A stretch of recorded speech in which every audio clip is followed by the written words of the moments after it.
Hey, what's up? It's me, Miss Spice, the iced version. A week ago, you and I, we dove into one of the coolest new versions of Minecraft ever, Realism Craft. In that video, we cut a deal. I said you show the love, and you get yourself even more parts. And show the love? You blew me out of the water? All I can say is thank you so much. There was so much warmth. In a move that I don't know if anybody really saw coming, 1 week after its launch, we already have a brand new update to check out. So today, I figured we do something a little bit different, and snapshot style, dive right into this update and break it down. 3, 2, 1, let's go. Alright, I'm not necessarily a prophet or anything, but I do have to admit that when I saw this was called Realism Craft 1.0 a week ago, I got the hint. Initially, when this thing dropped, it was called 1.0. That gave me the idea, the hint, the nudge, the inkling of a thought that maybe this thing would end up seeing an update. But see an update? Already, 1 week later? I mean, I didn't even get to make the real a part 2 yet. This is just like something else. Beautifully, if you've already picked up Realism Craft 1.0, then every single update after that, it's gonna be free. The very first change that I found inside of this update, I think it's a change, is when I go to create a world, I'm no longer locked to a certain setup. When I go to set up a world now with Realism Craft, instead of us being fake locked to a template that we have to unlock by tapping a button that would be right there approximately where the mouse is, I mean, it's gone. In the grand scheme of things, it means absolutely nothing. It's so minuscule, but I did think it was kind of strange to be locked before. Diving into a brand new world for the first time inside of Realism Craft 1.1, it all begins familiarly. We've got ourselves a good old-fashioned book that kind of gives us a small rundown as to what to expect when it comes to Realism Craft, and I've learned that this book is on an infinite loop. You could scroll in this book and keep looking at it forever and ever and ever. Oh, now wow, this spawn right here is kind of a fire. Take a look at this, the hazy fog inside of the cold biome. I was checking more Realism Craft after I made that initial video. I'm sorry, I couldn't help myself. And yeah, I saw a cold biome before, and it actually feels frigid, like freezing inside of here. Look at that in the background, a structure, another structure, a ruined portal, the birds, the ambiance. Oh, it's beautiful. But I'm sorry to say that today isn't actually part 2. Keep your eyes out for the real part 2 a little bit later on. Tap that like button and let's lock in. Inside of Realism Craft 1.1, the very first move you should do is slide down under the world. Under the ground, inside of the world. Well, what in the world have I found here? Is that perhaps maybe our first trial chamber of the day? Aha! So tragically, in Realism Craft 1.0 a week ago when that thing dropped, Minecraft 1.21 wasn't actually officially supported quite yet. Reasoning behind that is that Realism Craft 1.0 was submitted to the marketplace before Minecraft 1.21 was actually out. I guess things kind of take a while to get like rolled out into the marketplace. Now, wow, the trial chambers right here. So as far as I'm aware, the trial chamber structure is going to be the exact same structure that it is in Minecraft 1.21. No changes to it, at least quite yet. Moving around inside of this thing though, we can see those new textures all over the place. The grates, oh wow, this is crazy. With the ambiance in the background, like listen, it kind of feels like I'm in some kind of like large dungeon now, just wandering around alone. And it's like, I mean, I don't know how to describe it other than it just feels like big all of a sudden, like empty, huge, creepy, mysterious, and quite big. Oh my god, this is the first time that I'm seeing any of these textures, by the way, but wow, that copper bulb, look at that thing. That's insane. In the pot, I didn't see that big pot last time. I know it was definitely here, but wow, that's beautiful looking. Oh, with the shirts too. Oh, with the shirts, that looks so good. So with Minecraft 1.21 fully being supported, I figured there's only one thing that we could do, and that is slide into the menu here and take a look at every single brand new block and how that aesthetic is shifting. So for starters, the slabs and all the variants, I mean, you can kind of just imagine them. If you see the tough brick block, whoa, that's different looking. Is that upside down? Did they flip it back? Oh, I saw it from a mile away. I knew it. They did it. They actually flipped it back to that OG version of the tough brick. That's an interesting choice. But anyways, if you see the full block version, then you can kind of probably just fill in the blanks as to how the wall and the slab is going to look. Whoa, what in the world? Is that a moose or? Ah, yes, it's another cow. These mobs keep tricking me. The eye is brother. Brother, what's going on with your eyes? You look so wonky. Tough brick block. It's beautiful and it's flipped upside down. That's so trippy to see. I can't lie, to this day, I do kind of miss the idea of the brick being flipped upside down. Chiseled and tough brick, I mean, it's so familiar looking to the OG one. On the top, it's a little bit more squared out though and looks a whole lot less like that whole polished ore variant that I keep talking about.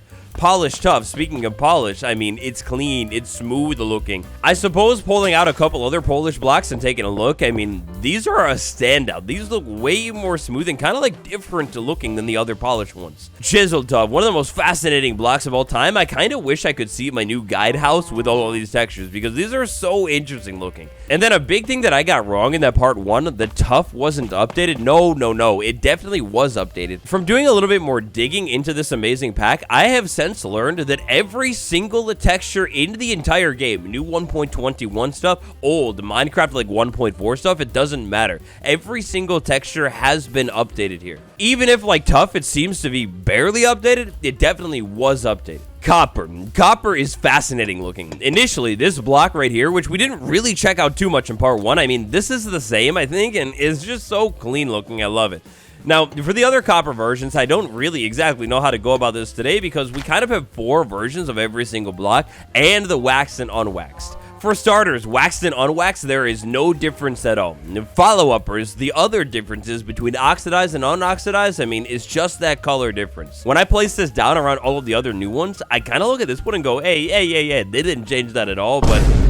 Okay, so you're gonna have to let me know if you get this reference, but this one kind of looks like copper sleeves to me. You remember the copper sleeves from like a year and a half ago now? Well, yeah, they're back and they're alive, baby. Take a look at that. When we look at it like straight on, it almost looks like the other sides like fully disappear. That is so trippy looking. It's a fascinating version of copper great block, and yeah, seriously, I can't get it out of my head. It just keeps throwing me back to copper sleeves and what we could have had before.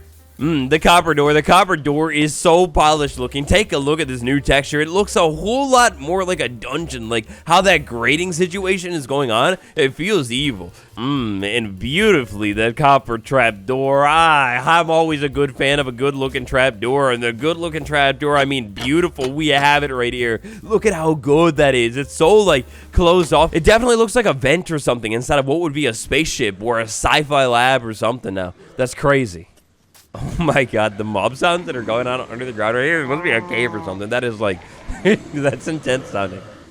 Yes, and last but not least, maybe the thing that I was most excited about out of every single thing to take a look at, that copper bulb. After seeing that a minute ago inside of that trial chamber, wow, that's so good looking. This new texture looks so deep right there. Like, that looks a million miles away from me. If we go ahead and light this stuff up, look at that light indicator dead center. That's so huge. That's a gigantic difference from, like, our vanilla version of this block. It's so cool looking. Wow, we light it up. I mean, it looks a little bit less deep, but wow, that is so good looking. And all normal functionality of this block and all others, by the way, it's exactly the same. That means you could waterlog the grate, you can light this thing up, unlight it, keep it powered, you know, whatever you want to call it, the different light levels, everything. Yeah, they're all the same.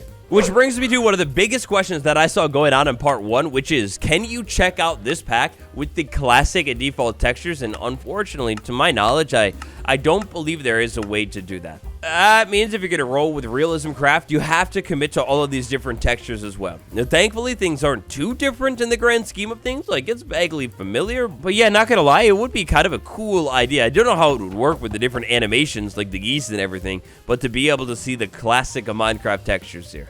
Then again, I don't think you would get the beautiful, adorable. I think that's a baby pig. Oh my god. Oh, my heart. So I guess apparently I can't make it clear enough, but this video, this part right here, is not actually part 2. Instead, I thought it would be fun to cover the update, but I also, at the same time, want to clear some stuff up from part 1. In part 1, I discovered kind of tragically some of these cool things on the ground, like whatever the heck that is. Well, if I break it with my normal plain old hand, I get just like something random. Maybe a stick, maybe a seed, whatever. Whoa, I can't stay focused. There are so many cool things. Look at that dog. Oh, that's just adorable. Anyways, if you break a lot of the stuff on the ground, some of the stuff just turns back into normal plain old things. That is, unless you break things with shears or silk touch. Then you're gonna get whatever that new thing is. Okay, bad example. That's just a peony. To my initial understanding here, it was going to be impossible to get some of these really cool looking things. However, enter the shears. If I break this with a pair of shears right here, instead of... Alright, wrong tool.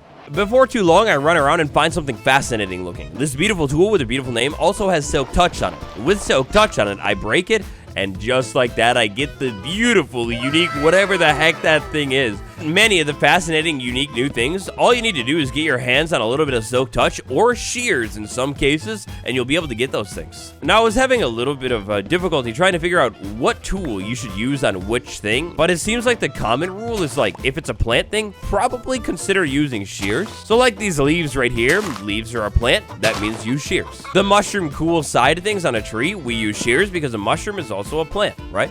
And meanwhile, mossy rocks on the ground, the moss might be a plant, but the rock definitely isn't, so we mine it with silk touch, and sure enough, we actually get it. Now, once you get these things, of course, just like a normal Minecraft block, you can place them back down at your base, wherever you want to place them back down to beautify your build. That's huge, and it's such a smart thing. I love that the devs did this. According to none other than the devs themselves, their whole reasoning behind these random things just dropping plain old normal things if you break them normally is inventory management. One thing I haven't tested quite yet is what about like the logs with the moss? Is that just a texture thing or is that a proper different block? I think it's just a texture thing. What about Oakwood Staircase? Does that work? I guess not. And moving on, with Realism Craft not technically being an add-on and instead being a mashup pack, or what Mojang is calling a dynamic world, well, with this thing not actually being an add-on, how in the world does, say, the Warp Zones add-on, or for that matter, any other add-on, how does it play with mashup?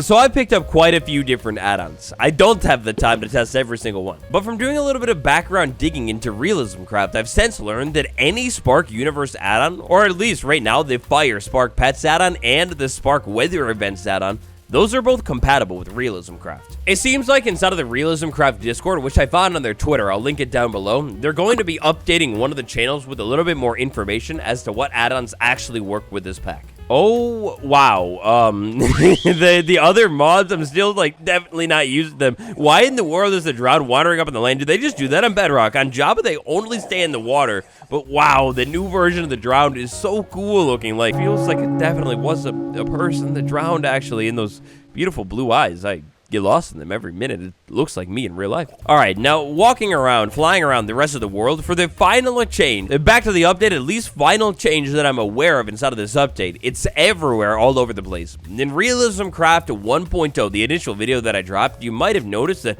there was a whole lot of wiggling and wobbling. Whether it's the leaves, the plants on the ground, whatever you want to call it, the animations were fast, very quick. Inside of this version, the animation for, I believe, like pretty much every single plant in the world, it's been slowed down. You can see that the grass and the ferns, everything else is moving a little bit less. The leaves, they're still animated, but yeah, a little bit less movement going on. I didn't really necessarily have a problem with all the movement before, but I could definitely say from watching the initial video back and checking out how it is now, the new version definitely feels like such a big upgrade. Like, I like how these animations are way less movie than before. Aha, look, we can test it one more time. So big log over there, you can see this one is way smaller with silk touch pickaxe. We mine it. Definitely shouldn't use a pickaxe for that, but no, it doesn't matter. You could just use the silk touch tool to get the proper baked birch log itself. Look at how good it is, and it's rotational too.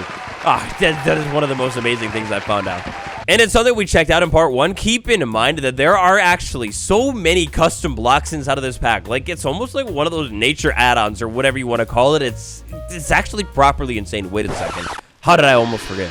Okay, one more Minecraft 1.21 block. I swear, this thing stands out so much in the update, I completely forgot about it. But the crafter itself, wow. Look at how that buddy looks with that mustache. It's soulless, though. Those eyes look... You wouldn't be able to convince me that this is an empath. That thing has no emotion or soul whatsoever. Alright. And of course, we have the 1.21 items as well. I don't know how I forgot about that. And one of the big things Realism Craft does, you might have noticed throughout today's video, is it takes the tools and makes them 3D. Like, look at that pickaxe. It's a real pickaxe. How about the mace? Is it finally? Oh, wow. It finally definitely is. Look at how chonky that mace is. Oh, that's so cool looking. Oh, even in third person, that looks heavy. You could tell that this is made out of a heavy core now. Wow, that's strong. I hate to do it, but only for science. The mace, is there a different animation? I don't think so. I'm so sorry about that, pig. I wish there was a way to sort this menu by, like, tags. So you could say, like, tag 1.21 and see every 1.21 block. That'd be pretty cool. That's kind of like a vanilla Minecraft thing, but anyways, oh my god, I can already see it. The breeze rod and the mob. The vault, it's a brand new texture. Oh, that's evil. Look at that face. That's way more terrifying than before. How that opens, oh, that's like a terrible creepy monster or something. The spawner, I mean, it's pretty familiar looking, not gonna lie, but then the breeze, how do you... What?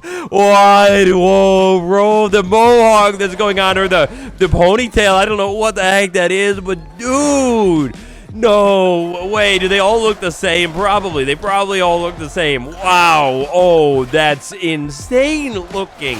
Buddy Bucko, you're going on the thumbnail for sure. Wow, that's a breeze if I ever have seen one in my life. That is a beautiful, breezy, beautiful, beautiful boy.